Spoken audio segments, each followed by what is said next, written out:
Hello there. Do you remember me? Well, I've been out in France a few months now. In fact, I'm just on my way back from doing one of my wireless skeds. You know, where I send a message back to England. I've just been asking them to send some extra weapons and agents ahead of D-Day. I suppose we should go back to the very beginning though, shouldn't we? Well, I landed quite safely, but buried my parachute and I was picked up by members of the local resistance. That night I went to a local French farmhouse. Had the most wonderful meal of soup and bread and all rounded off with ersatz coffee. That's something I don't really recommend. It's made from hickory and acorns. It's got the colour and consistency of dishwater, but it was all the farmer had and he gave it to me.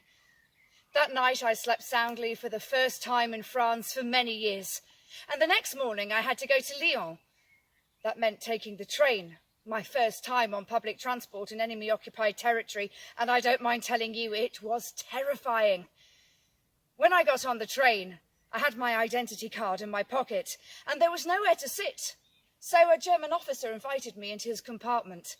He took my suitcase from me and heaved it into the luggage rack above his head. Good God, I thought, he's going to think I'm smuggling gold. I was terrified that whole journey. We smoked cigarettes and made small talk. But all the while I was convinced they would check inside the suitcase. You see, it's not just any suitcase. There's not just pyjamas and French knickers in that. No. That's my wireless set, the tools of my trade. And if I'm caught with it, well, that'll me be out in an instant. Anyway, it didn't matter. At the end of the journey, I was handed my wireless set and with a Heil Hitler, first time I heard those dratted words, I was sent on my merry way. I made my way to my safe house in Lyon, and there I keep one of my wireless sets, and there's two more dotted about the countryside. Every few days I have to set up my wireless and send messages in code back to England. I'm the lifeline for the resistance, if you like. I send messages asking for money or weapons, supplies or information, all building up to the Allied invasion, which I think they're going to call D-Day. One of my jobs is to get ready for the parachute drops. Now, these can only happen on the full moon period, the night before, of and after the full moon. One of our jobs is to look for drop zones, or DZs. This is wonderful countryside for something like that, and in fact not that far in the distance there's a wonderful drop zone. Then, on the night of the drop, I will listen to the BBC on the wireless, and I'll listen for the message personnel. These are pre-arranged messages between us and the BBC in London. If you listened, you'd probably think they were gobbledygook. Things like, Aunt Maud has flu, or the donkey wears pyjamas. But if it's my donkey wearing pyjamas, I know that the drop is on. More often than not, as a wireless operator, I do not attend the drops, but now we're so close to D-Day, it's every man on deck. They're really quite boring affairs, if I'm honest with you. We have to leave quite early, before curfew. As you can see, the sun is starting to go down, and if you're caught out after dark without an excuse, well, then you're in trouble. So we go out. It's very difficult for somebody like me because I'm not allowed to talk, we're not allowed to smoke. We just sit there, waiting. In my head, I knit clothes and redecorate my home. Then, as the darkness falls, all we do is listen out. And then suddenly you can hear the drone of the aircraft starting to come overhead. And that's our cue.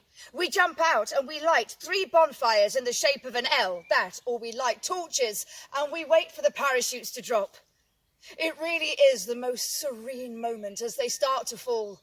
I like little daisies popping open in the sky. Then, that's where the romantic part of it ends, I'm afraid, because these huge canisters land at our feet, full of weapons and supplies, and it's our job to get them away as quickly as we possibly can. All of this equipment that's coming in by parachute has to be hidden, and it's amazing where you can hide things when you think about it. Haylofts, apple cellars, beehives, even cheese factories.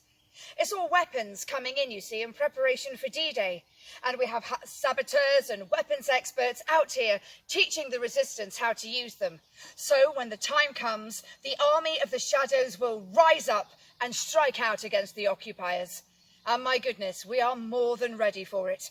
Months, no, years of preparation have brought us to this point. And it makes my job all the more important, you see, as a wireless operator. I am only allowed to be on air for 20 minutes, that's sending and receiving. This is because of the Nazi direction finding vans. They're like white transit vans with a coat hanger on top. It's a transmitter, really. And the men sit inside with their headphones, listening out for an illegal wireless signal.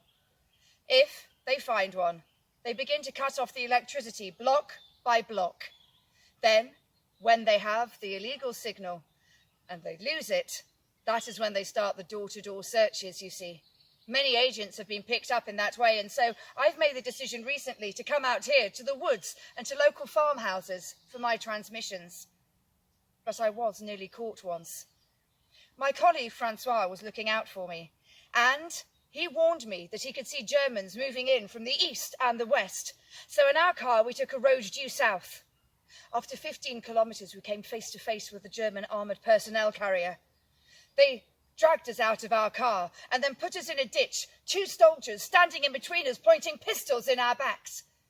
Meanwhile, the sergeant was radioing and asking what on earth he should do with us. There we were, you see, standing, waiting. Perspiration was rolling down my face and the flies were sticking in it, but I couldn't move, because if I did, they would shoot me immediately, so I had no choice. We simply waited and waited. At last came the crackle from his radio. Achtung! We straightened up and half turned around to face the German, who asked me what was in a small suitcase that was on the back seat of my car, and I felt I had no choice but to tell him. Radio. As luck would have it, the word radio also means X-ray set in German, and the man had never seen a wireless set in his life, and he thought this was a medical X-ray set. Get out, he shouted. Well, we did, as quickly as we could, laughing and singing all the way home. But it brought home the importance of these preparations for D-Day. All the targets were re-reconnoitred, the weapons were prepared, and it was decided there would be a 2-tier system of messages broadcast on the BBC, a standby and an action. A few days before D-Day itself, the standbys will be broadcast, and that will be our opportunity to get everything in readiness. And then when the action message comes, we know that those soldiers will be landing on the beaches, and the Allied invasion we have waited for so long will finally be here.